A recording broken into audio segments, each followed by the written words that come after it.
My name is Claire Bennett. I am 32 years old, and I am standing on a rooftop terrace in Lisbon, Portugal, watching my phone light up with 47 notifications about a wedding that never happened. The wine in my glass is the color of dried blood, and the sun is doing something spectacular over the river, and none of it matters anymore because my screen keeps refreshing. Naomi again, a cousin I have not spoken to in 3 years. My father's sister, who never comments on anything.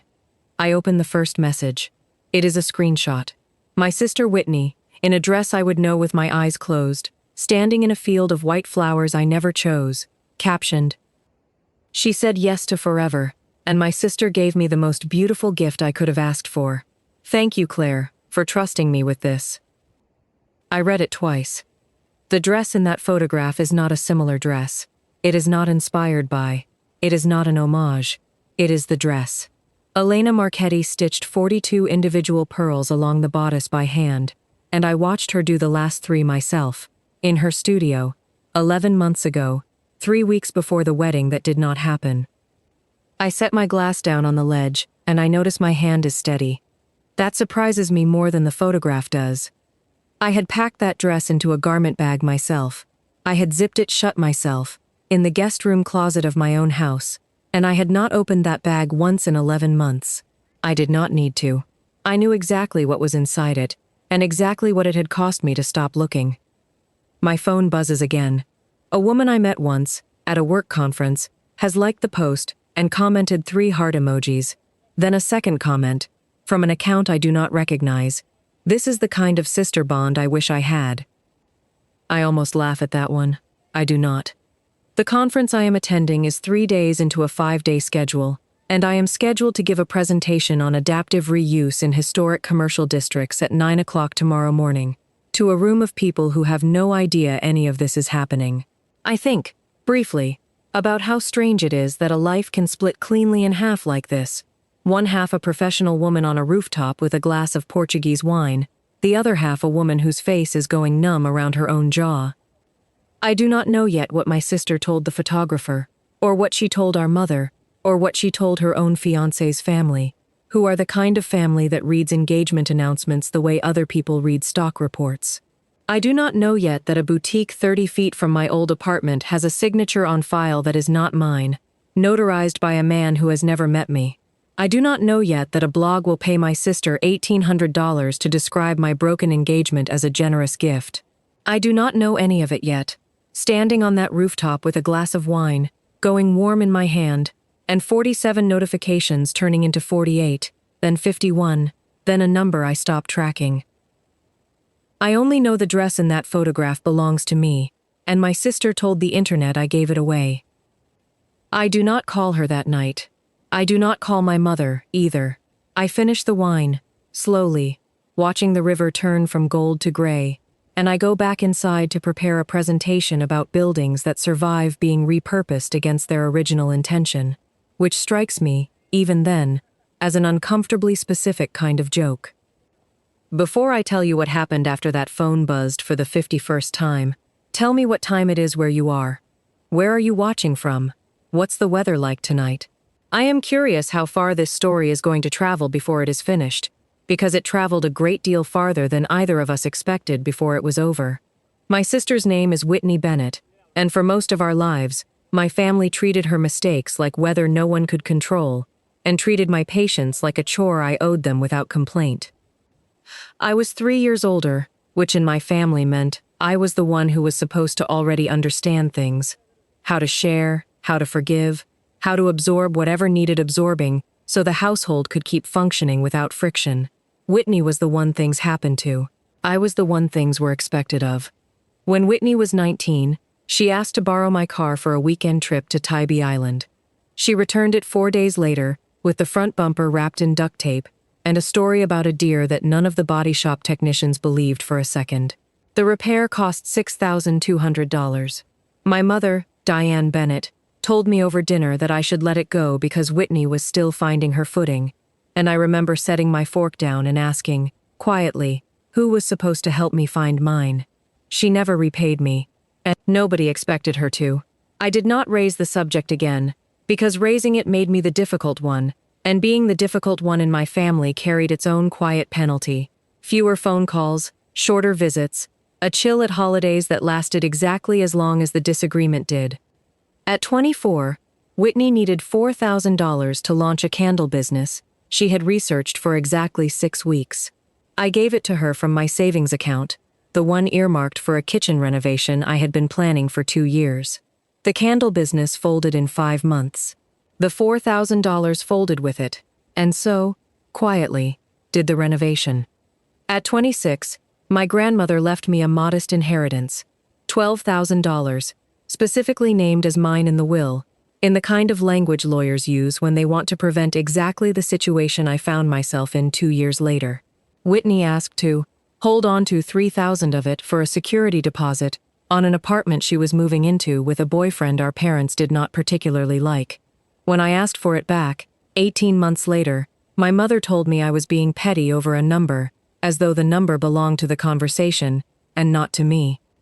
The one I still think about happened the year I turned 28.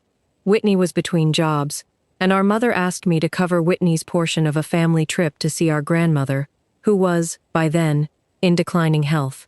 I paid for both of our flights without being asked twice, because I understood, without anyone saying it directly, that refusing would mean I was the sister who let money get between family, and a woman who might not have many trips left in her. My grandmother died 4 months later. I have never regretted paying for that flight. I have only ever regretted how automatically I agreed to it, and how little anyone considered what automatic agreement had cost me over the years, one favor at a time. I had a best friend through all of this, Naomi Reyes, who watched every one of these moments happen in real time, and told me, nearly every occasion, "You are allowed to say no, Claire." I did not listen to her nearly often enough. Naomi runs a small physical therapy practice 2 blocks from my apartment, and she has known Whitney almost as long as she has known me, which meant she never spoke about her without weighing her words first, even when I wished she wouldn't. My father, Robert Bennett, rarely said anything at all during any of it. He read the newspaper during these conversations, or checked something on his phone, and occasionally nodded in a way I eventually understood was its own kind of answer, an answer that meant he had noticed, and had decided noticing was enough. There was a smaller incident, years earlier, that I did not think much of at the time, and have since come to see differently. I was 17, and Whitney was 14, and I had a dress for my junior prom that I had saved birthday money for over 2 years to afford. Pale blue, with a beaded waistline I had picked out specifically because none of my friends had anything like it. Whitney wore it to a school dance 18 months later without asking, while I was away at a summer program, and returned it with a small tear along the hem that she never mentioned. I only discovered the tear by accident, folding laundry, months afterward. I did not make an issue of it. I was 18 by then, and the dress no longer fit me the way it once had, and making an issue of a torn hem felt disproportionate to whatever piece I still hoped to keep in the house that year. I think about that torn hem more than I used to now, since I have come to understand it as the first draft of something my sister would eventually perfect. 11 months before that rooftop in Lisbon, I was engaged to a man named Marcus Doyle. We met at a mutual friend's dinner party 4 years earlier, and our relationship had the unglamorous, steady quality I had always assumed was the sign of something built to last. We had a wedding scheduled for the 3rd Saturday in October, at a restored rice barn outside Savannah, Georgia, with a guest list of 140 people, and a dress I had spent 4 months designing with Elena Marchetti at her atelier downtown. The dress cost $18,400, insured separately through Heirloom Assurance for $22,000, because Elena's work is the kind collectors write articles about. Marcus ended the engagement 3 weeks before the wedding. He did not have an affair, and he did not have a villain's reason I could point to and feel simply angry about. He told me, quietly, in our kitchen, on a Tuesday, that he had spent a year agreeing to plans he did not actually want and did not know how to keep doing it. I respected that more than I expected to, in the months that followed, and it did not make the dress in the closet hurt any less in the meantime. I packed the gown into its garment bag the week after the wedding was supposed to happen. I zipped it shut in the guest room closet of the house Marcus and I had bought together, and that I now owned alone, and I did not open that bag again. I told myself I would decide what to do with it eventually. Sell it, donate it, alter it into something smaller, and less specific to a day that no longer existed. I never got around to deciding, because deciding felt like admitting the wedding was truly, permanently over, and some part of me was not ready to admit that yet. Then, 4 months before I stood on that rooftop with a glass of wine going warm in my hand, Whitney got engaged. Her fiancé, Grant Ashford, comes from a family that owns Ashford Capital, a private investment firm with its name on 2 buildings downtown and its photograph in the society pages more often than most people would find comfortable. Grant's mother, Diane Ashford, a coincidence of names that confused people at every family gathering that followed, planned an engagement party at the family's estate outside the city, the kind of event with a guest list that reads like a donor wall for the local symphony. Whitney called me the week of the engagement, breathless, asking if I was happy for her. I said I was. I meant it, mostly, in the way you can mean something and still feel a small, unnamed unease sitting underneath it. What Whitney did with the garment bag in my guest room closet, while I sat on a rooftop in Lisbon eating a work conference's expense account dinner, would take me 4 months, 3 attorneys, and 1 forged signature to fully understand. I called Whitney the morning after I saw the photograph, from my hotel room, before my flight home. She answered on the second ring, already laughing before I said a single word. "Claire, did you see the engagement pictures? Jordan did such a good job, didn't he?" "That's my wedding dress, Whitney." There was a pause on her end, the kind that told me she had already rehearsed a version of this conversation. "It's just a photo shoot," she said. "You were never going to wear it again anyway." I did not raise my voice. I asked her, evenly, where she got it, though I already knew the answer. "It was in the guest room. I figured since it was just sitting there." She paused again, and I heard her decide, in real time, which version of the story she wanted to tell me. I didn't think you'd mind. You said yourself you didn't know what to do with it." I had said that. Once, 8 months earlier, in a moment of exhaustion, to our mother, who had apparently repeated it to Whitney, as though it were an open invitation, rather than a passing sentence. I flew home 2 days later and drove straight from the airport to my own guest room, still in the clothes I had worn on the plane. The garment bag was back on its hook, zipped, arranged as if nothing had happened. When I unzipped it, the bodice sat differently than I remembered. The waist was narrower. A row of pins, not mine, marked a new seam line along the back panel, where the original tailoring had been cut and reset. I called Elena Marchetti that afternoon, sitting on the floor of the guest room with the dress spread across my knees. Elena remembered the gown the moment I said my name. She remembers every dress she builds, she told me once, the way a parent remembers a child's face across a crowded room. She pulled the file while I was still on the phone with her, and she went quiet in a way I did not like. "Claire," she said, "someone came in 3 weeks ago for an alteration, taking it in 3 inches at the waist and hip. I have the paperwork right here." "That wasn't me." "I know," Elena said, and I could hear her turning pages, "because the release form is signed." She read me the name on the file. My name. My signature, notarized by a mobile notary service I had never used and did not recognize, dated a Tuesday I could account for entirely. I had been in a client meeting in Atlanta that morning, and on a flight to Lisbon that same evening. I had never set foot in Elena's boutique that week, or any week that month. I stared at my own hands until they stopped moving on their own accord. The alteration authorization form required a signature and a witness notarization to permit permanent structural changes to a custom garment. Elena's studio does not touch bespoke work without one, precisely for a situation like this one. Someone had forged my name, found a notary willing to stamp a document without asking a single hard question, and paid $640 in cash to have my dress cut and re-sewn to fit my sister's body instead of mine. That was the discovery that changed the shape of everything. This was no longer a photo shoot I found tasteless. This was a document, a forged one, with a notary's seal on it, sitting in a filing cabinet as if it were true. There was more, and Elena delivered it the way she delivers most difficult information, gently, and without softening the facts inside it.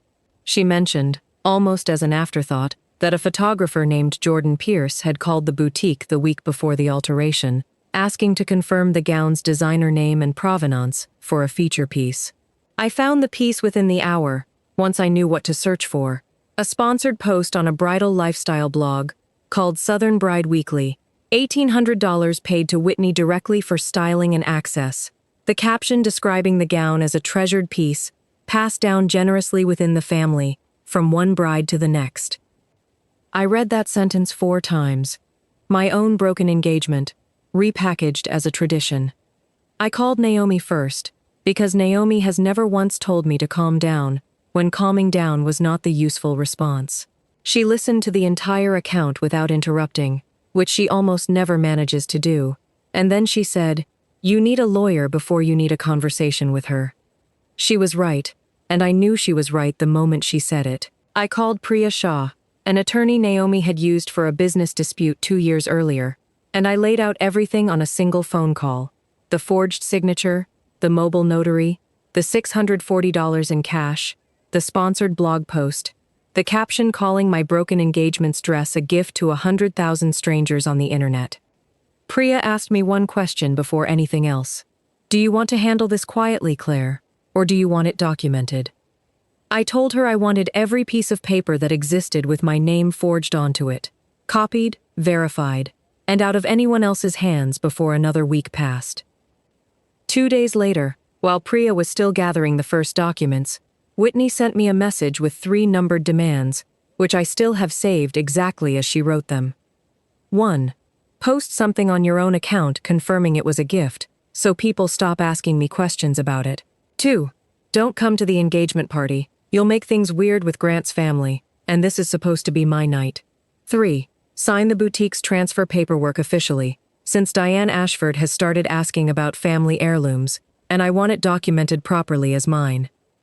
I read the list twice, and I noticed, distantly, that Whitney had used the word documented without any apparent understanding of what that word was about to mean for both of us. I did not call her back.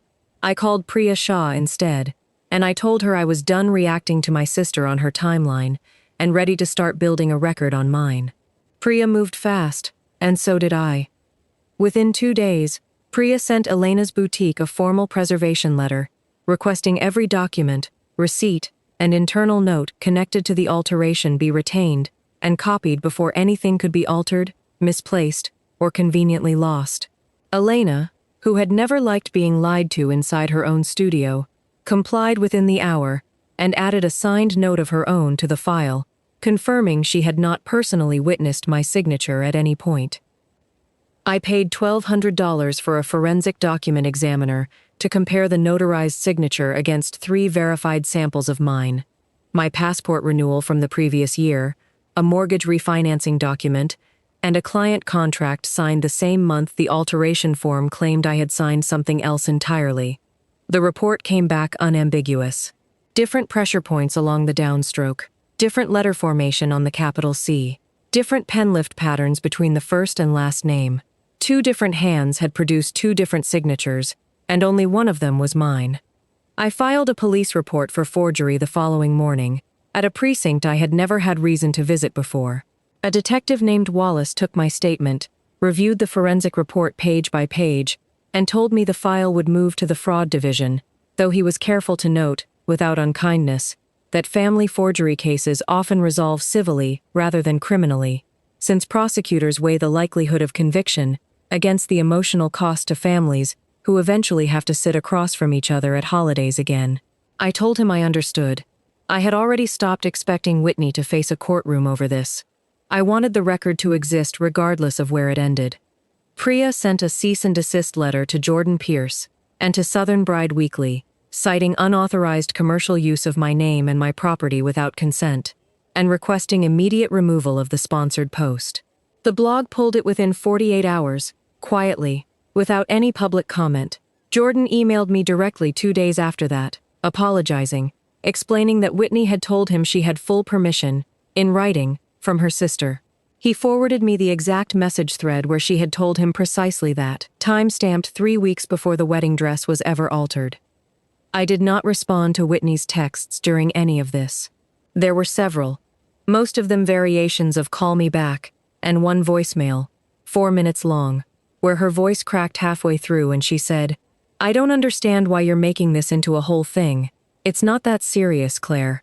I forwarded every message to Priya without comment and sent Whitney exactly one line in return. "Please direct further communication to my attorney." Grant, it turned out, had requested his own copy of the boutique's alteration paperwork for an unrelated reason entirely. His mother wanted the gown formally appraised for insurance purposes ahead of the wedding, treating it, unknowingly, exactly like the family heirloom Whitney had described it as in her own sponsored post. I did not know yet that this request existed, or that it was already sitting in Diane Ashford's inbox, waiting for someone to notice what it actually revealed. It would matter more than I understood at the time. I recovered the dress itself through a formal written demand for the return of personal property, drafted by Priya, and delivered through a certified letter. Whitney handed it over to our mother rather than to me directly, and our mother handed it to me in a grocery store parking lot 2 days later, without a single word about any of it, which was, in its own way, its own kind of statement. In the middle of all of it, I did one thing for myself that had nothing to do with Whitney at all. I had promised myself, the week the wedding was called off, that if it ever truly fell apart beyond repair, I would take the trip Marcus and I had always talked about and never quite booked. 3 weeks in Kyoto, alone, in the spring, walking through neighborhoods neither of us had ever seen. I paid the deposit from an airport lounge in Atlanta, between 2 connecting flights, on a laptop balanced on my knees, and I did not tell anyone except Naomi. It was quiet. It did not feel like triumph, and it was not meant to. It felt like choosing something that belonged entirely to me, for the first time in longer than I wanted to admit. 2 weeks later, an invitation arrived from Diane Ashford, asking whether I would attend Whitney's engagement party after all, and whether I might say a few words as the future sister-in-law. I read the invitation twice before I accepted it. I had Priya prepare a folder before I answered, and I told her, plainly, that I did not intend to make a scene. I only intended to make sure the truth existed somewhere Diane Ashford could find it, whether or not I said a single word out loud that night. The night of the engagement party, I was not at the Ashford estate. I had asked Priya, that same morning, to send a short, clinical letter to the Ashford family's attorney, not an accusation, simply a clarification, for the record ahead of any family discussions, enclosing Elena's notarized statement and the forensic comparison report side by side. I wanted the truth sitting in that house before I ever had to walk into it myself. I spent that evening at a small restaurant downtown with Naomi, at a candlelit table by the window, eating oysters and talking, mostly, about Kyoto, which neighborhoods to stay in, whether 3 weeks was too long or not nearly long enough. It was, by any honest measure, a beautiful night. I was present for exactly none of what unfolded at the estate, and I found out most of it the way I had found out about the photo shoot in the first place, through my phone, in fragments, from people who were actually there. Diane Ashford, a woman who reads every document placed in front of her at least twice before she forms an opinion about it, had received Priya's letter that morning. She said nothing to Whitney beforehand. She simply waited, and watched, the way I imagined she had learned to do over decades of managing a family whose name appeared in print more often than most families would find comfortable. According to my cousin, who was there, and confirmed almost everything I am about to describe, the trouble began quietly, during the cocktail hour, when one of Grant's colleagues recognized Whitney from the sponsored blog post, deleted online by then, but not deleted from anyone's memory, and mentioned it warmly, meaning it as a compliment. "The sister who gave you her own wedding dress. That's remarkable. Honestly, not every family is that close."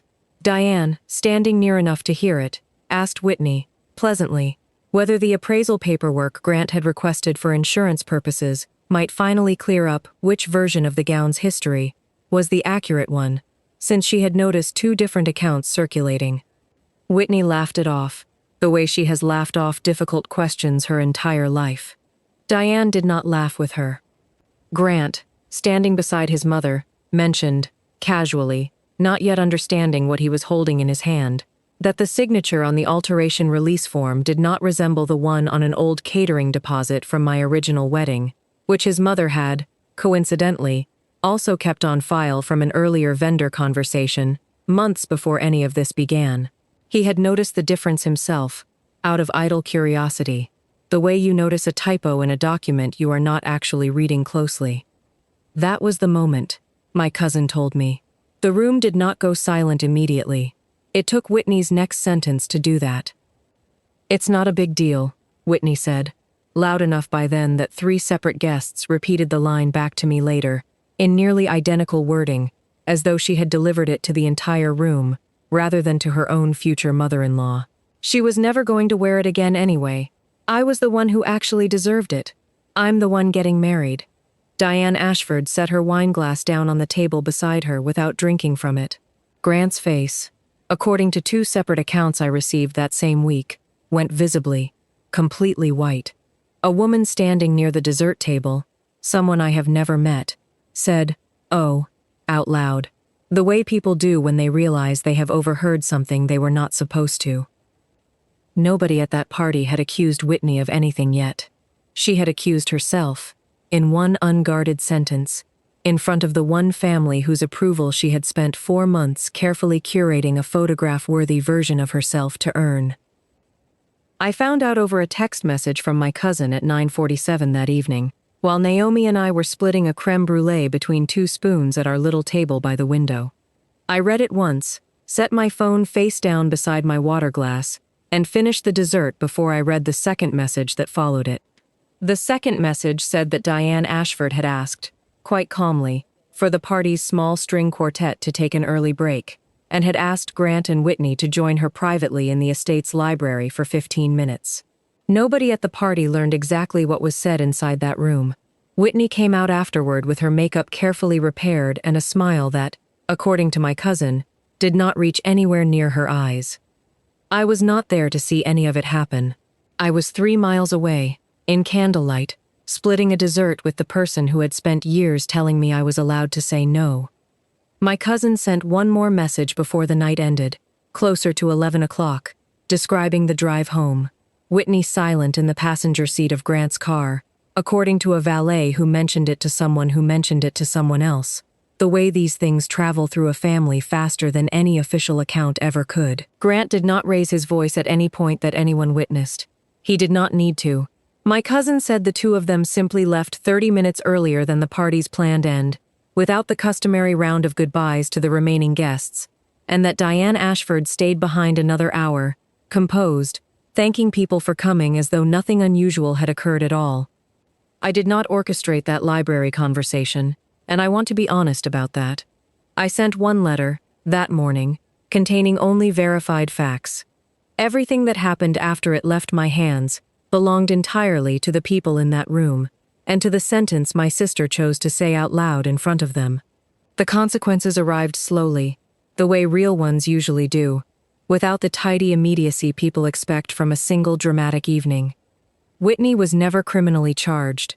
Detective Wallace's office ultimately treated the forged notarization as a civil matter, rather than a criminal one, and Priya negotiated a settlement instead of pursuing it further through the courts. Whitney reimbursed the $640 alteration cost, paid an additional $3,500 in damages tied to the forensic examination and legal fees, and issued a written acknowledgement, through her own attorney, that the dress had never been given to her as a gift, at any point, by anyone. Southern Bride Weekly published a 2-line correction at the bottom of an unrelated article that almost no one ever read. The engagement was not called off. It was postponed 6 months, moved from a spring date to an autumn one, and Diane Ashford, I am told by more than one relative, now requires a level of financial transparency from Whitney that she never once asked of Grant before any of this happened. That is not a punishment I engineered, and I take no particular satisfaction in it. It is simply what happens when a family with a great deal to protect learns it has been lied to by someone marrying into it. My mother has never fully accepted the version of events the forensic report describes, and I have stopped expecting her to.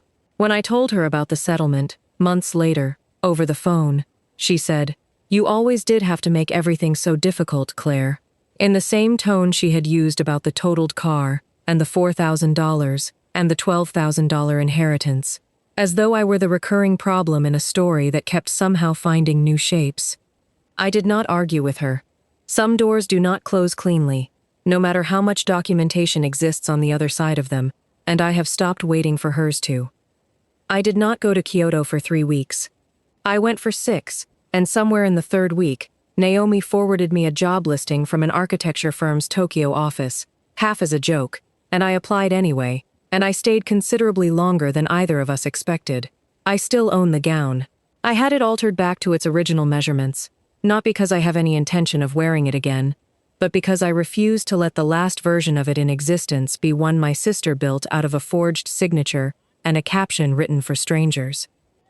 Whitney reached out 4 months after the settlement, a text message rather than a phone call, asking if I would come to the rescheduled wedding, adding, almost as an afterthought, that she was pregnant and wanted her family there, without any weirdness hanging over everything. I read the message twice before I answered it. I told her I would come, on 2 conditions: that the dress in question would never be mentioned again, in any caption, toast, or conversation I happened to be present for, and that she would wear a gown that was entirely, uncomplicatedly her own, purchased and paid for without my name attached to any part of it. She agreed to both, in a text 3 words long. I do not know yet whether the agreement will hold once the actual day arrives. I have learned, over the last year, not to require certainty before I set a boundary, and not to wait for an apology that matches the size of what happened before I decide how close I am willing to stand to someone again. I learned something else that year, something I did not expect a garment bag hanging in a guest room closet to teach me. The truth does not need permission to exist. It only needs a witness willing to document it, patiently, one form and one signature comparison at a time, even when that witness is standing on a rooftop in another country, holding a glass of wine that has gone warm in her hand, while the rest of her life rearranges itself without asking. So tell me honestly, if you found out someone you loved had rewritten the worst chapter of your life into their own celebration, would you have confronted them the moment you saw the photograph? Or would you have done what I did, and let the paperwork speak first? Share your honest answer in the comments below. Someone reading it may need permission to understand that documentation is not coldness. Sometimes it is the only form of self-respect still available to you, when the people closest to you have decided your history is theirs to rewrite.